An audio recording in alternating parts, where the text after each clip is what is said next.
Hi everyone, welcome back to another tutorial from Tech for Gamers. Today in this episode we will be learning how to play Warpath in silent mode.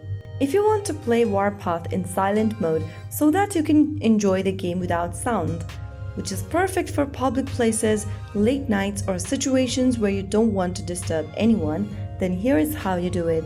First of all, launch open Warpath game on your device, and once you're inside the game section, go to the top left corner and tap on your profile icon. You will then be able to open up the Commander profile section where you need to click on Options at the bottom right. Under Options, select General.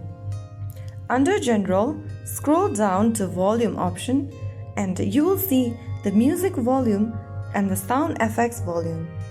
Simply drag the slider all the way towards the left and simply close off the sound for both music volume and sound effects volume. Once you do that, you'll be able to turn off music and sound effect on Warpath.